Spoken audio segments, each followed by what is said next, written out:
In today's video, I'm going to teach you how to remove extra blank space on a Wix website. If you've noticed an awkward empty area on one of your Wix pages, the good news is that this is usually caused by an element sitting out of place, being hidden, or collapsing in a way that still affects the layout. In most cases, you can fix it directly inside the Wix editor in just a few moments.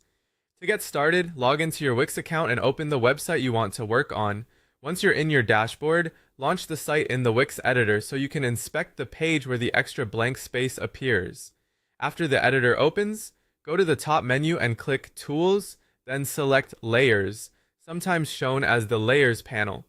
This panel is very helpful because it gives you a clearer view of everything that exists on the page, including items that may be difficult to spot just by looking at the design itself. Now review all of the elements on the affected page carefully. Take your time here.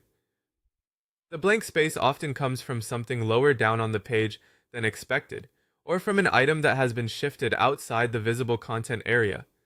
In the Layers panel, look through the structure of the page and identify anything that seems out of place. Pay especially close attention to hidden or collapsed elements. These are common reasons for unexplained spacing. Even if an element isn't clearly visible in the page view, it may still be occupying space in the layout. Check for strips, boxes, text elements, images, or other content blocks that may be tucked away or accidentally left behind during editing. Once you find anything unnecessary, either delete it or reposition it so it no longer creates unwanted space. If the element is still needed, moving it back into alignment may solve the problem. If it's no longer serving any purpose, removing it is the cleaner option.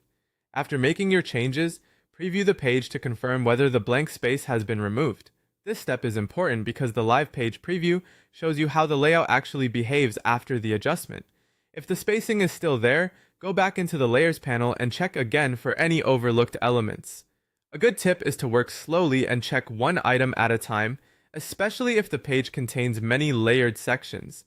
That makes it easier to pinpoint exactly what caused the issue. And that's how to remove extra blank space on a Wix website.